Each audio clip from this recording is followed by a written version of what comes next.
A quick video. Bobtailed down to Florida because this load that I'm hauling, it's dry cleaning equipment and a piece of a printing press for the local newspaper.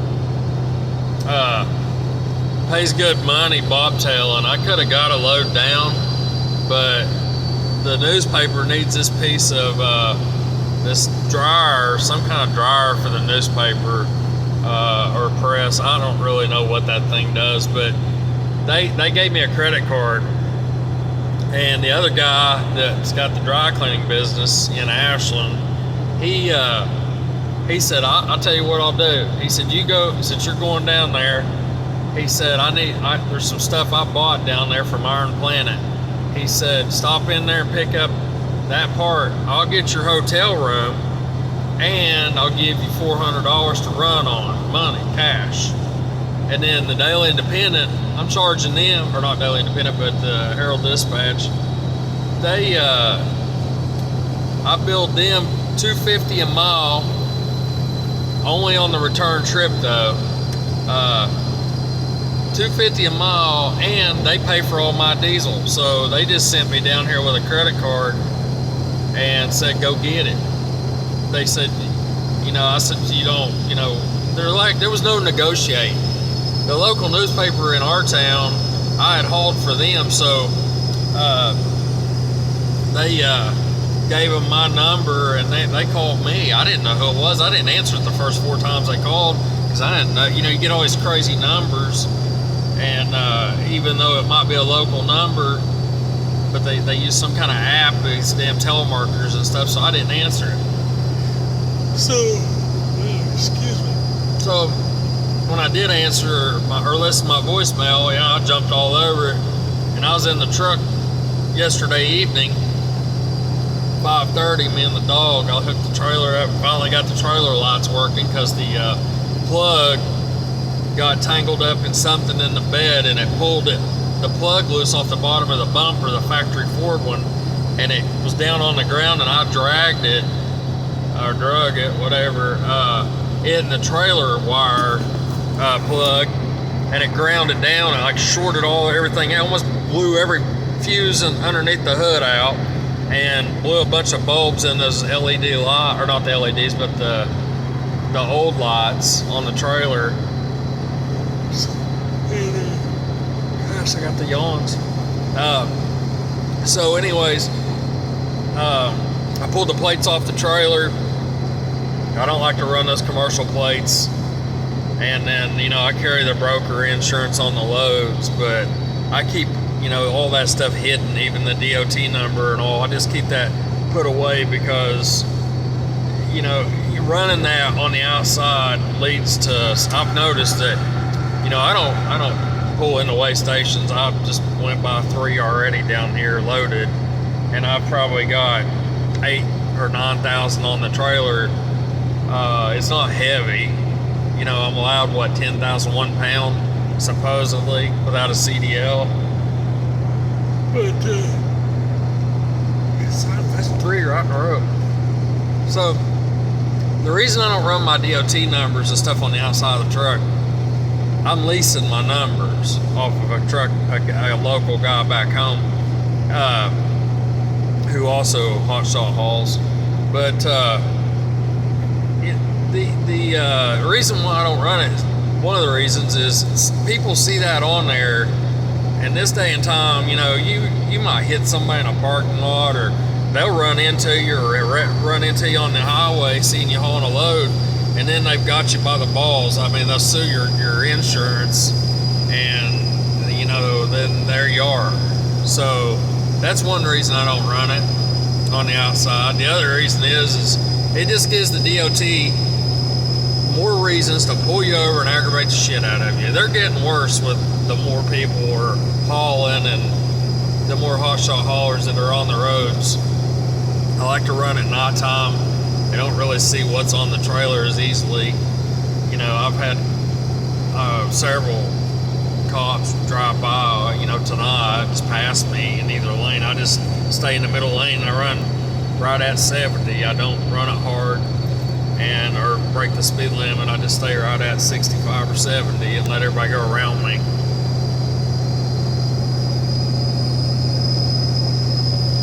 That's 4 yawns in a row.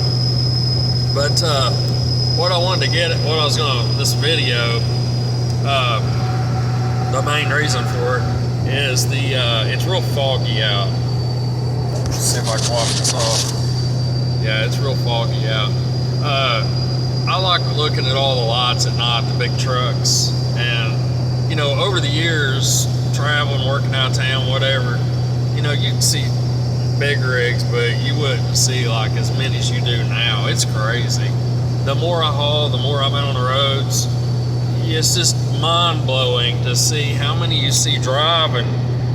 But then when it's really mind-blowing, when you see how many are sitting at the rest stops and the truck stops, you know, just park, getting their time off.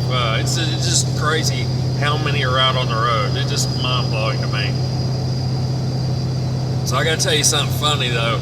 So last night I went to this truck stop down in, let's see, where was that at? Ocala, Florida. So I drove all the way straight through. It's like 18, I think it's 18 hours from the house all the way down to Clearwater. And I drove almost straight through. I got to 2 hours outside of Clearwater, and I had to pull over, like I couldn't stay awake. I drank 6 Red Bulls, and that's another story in itself.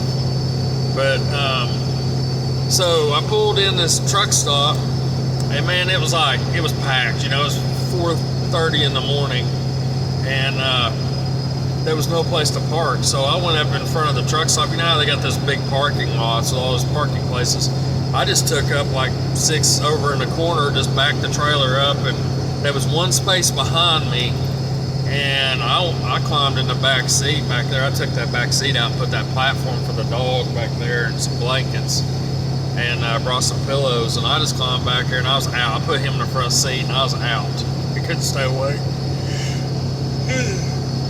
That's like number 5. I don't know why. As soon as I start the video, this happens. Well, anyway, so I wake up. Dog never barked or nothing. This idiot parked in front of my truck almost to where I couldn't get out because one parked behind me and one parked in front of me. So I took the dog a walk, let the truck warm up, checked the oil and all that stuff, and I wrote a letter. I wished I had videoed it, but I said, you're just jealous because you know I'm fucking your wife. Pardon my language, but yeah, I put that on his windshield. I would have loved to have seen when he come back what he thought about that. That's, you know, what a prick move. I mean, there was 100 other sites to parking places on that lot, and they had to come over and park me in. It took me forever to get out. I had to back and forth, and finally get out. It just, what a jack move. But yeah, I thought that was funny. I think that's hilarious actually, but I'd like to sit there and wait and see what that idiot did when he come back. It's number 6. I'm yawning. I don't know why. It's really foggy tonight. Man, last night it was really foggy, but like it was almost zero visibility. It was scary actually, because there would be something in front of you and then it would just disappear, and you'd get up on it and realize it's right there, and they would slow down because they couldn't see. I've seen a couple big wrecks in the fog, but I just try to keep in the middle lane and roll on. But I love watching the big trucks all lit up, especially bull haulers and the different box trucks and stuff, the reefers and stuff all lit up. I really like seeing that at night time. It's probably one of the main reasons I like to drive at night, other than there's less traffic out, less idiots cutting you off, because, I mean, they drive like nuts down here in Florida. I guess it's the weather. Hell, I went from, it's a blizzard up there right now. They got really bad ice and snow. I got a couple inches of snow, and I guess it's still snowing through Friday. But the ice is really bad. The power company was calling people and telling them that the power was going to be down, but they have extra crews on hand. supposed to get like a 1.5 inch of ice. That's crazy to me. But I'll probably have to stop in Lexington and get a room or something. So today, I got loaded and everything. I had to help use the forklift and all, because the guy that loaded me doesn't really know. I mean, it was crazy where I was at. It was some kind of yard. I'd never been to. The other one was Iron Planet. It goes smooth there for the most part. But this other yard I went to get that piece of printing press, it's where they recondition pieces or whatever. Man, those people didn't know what they were doing, how to crib stuff. And it was 85 degrees down here today, and I jumped out of the truck with a pair of sandals on and short sleeve shirt and shorts. And so I had to put tennis shoes on, or sneakers, whatever the hell you call those things, because I don't want to wear boots. But I threw them shoes on, and he said, "Man, would you probably know how to run this better than I do." And that's that guy's shop. So like I had to put fork extensions on there, and that one piece on the back of the trailer is the deck's 24 feet. So the big piece is 12 feet long, and then there was two bigger pieces, and I wouldn't put them on there. I was like, no, I'm not putting both those on there. I'll leave one of them here, and I'll come back and get it or something if they want it. But the dry cleaning equipment, it was going to be over with on the trailer, and I wasn't about to do it. That thing is 12 foot 8. It's almost 13 foot tall with it sitting on the trailer. The deck of the trailer is 3 foot off the ground, but it would have been really high up in the air, so I just didn't want to push my luck anymore. That's the good thing about having that low deck trailer, though. But so anyways, yeah, I got it all on there, got it strapped down, and then I let that guy talk me into leaving them old tarp. They had, not tarps, but they're not canvas, they're just those, what do you call them, those, just the, I don't know, plastic or whatever tarps, just cheap ass Walmart tarps. And I know better than to try to drive down the highway. I don't care how good you strap it and bungee it and duct tape it and all. That stuff won't last in the wind. The wind will catch it a certain way, and it'll rip it, and it'll just shred it right off the trailer. And then it's hanging out and flapping and drawing attention. I know better than that, and I let that guy talk me into it. Oh, it's on there so good. I got extra straps. You can have all that. Man, I got going down the road, and it was just, I had to pull in a rest stop area and cut it all, and loosen all the straps up, and cut all of it off there. Yeah, it was crazy. So I got it all tied back down and throwed a couple extra straps on there because I had a couple were tearing. I'm going to throw them away and get new ones. But anyways, so I'm up getting the top of the state now. I'll get the hell out of here. I'll be in Georgia in no time. But I'm going to head on home tonight, I think, if I can last out. There's Valdosta, so that's from Valdosta to Clearwater is 5 hours, so I've been on the road 5 hours almost. The old 7.3's doing good, I can't wait to get that 4-door flatbed on the road, though. That'd be nice. I mean, this is a good truck, don't get me wrong. Even with the transmission leaking like it does, it's still a good truck.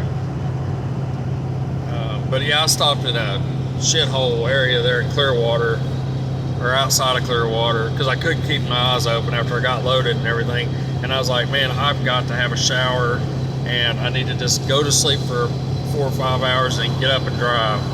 And I was in this dump of a hotel. It smelled, but the air conditioner finally got cold, and I fell asleep. I can't sleep when it's hot. And the dog kept barking at every single thing, people moving around outside and everything. And so I just got up and took another shower and got dressed, and we rolled out of there. So I had about 3 hours sleep in the last 30 some hours now. 30, 40, almost 40 hours. That's, let's see, 5:30 to 5:30. It's 24. Yeah, 30 hours. I've had probably 4 hours sleep total. Drove the rest of it. Other than stop and get diesel. It took me 4 tanks to get down here empty, averaging 14 miles a gallon. And now I'm on my second tank already. I'm in my first tank.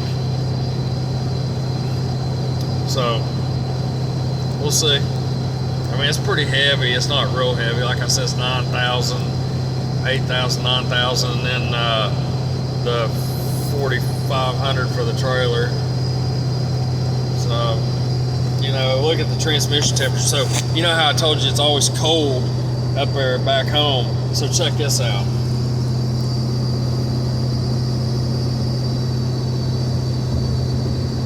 That's that 7+7 wicked wheel and that 6.0 transmission core I always talk about.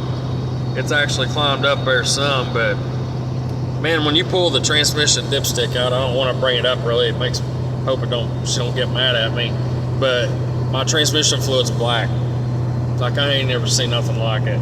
But I'm scared to death to change it because it's got about 5 or 6 treatments of that that 2-part transmission stop leak, anti-slip treatment stuff in there because it leaks out. But I like hearing the turbo and it works really good. It's always working and the engine's not doing all the work, you know what I mean? It really does good. But anyways, well, I'm going to get off here and get into Georgia and work my way right on back up to Kentucky. Y'all be safe out there.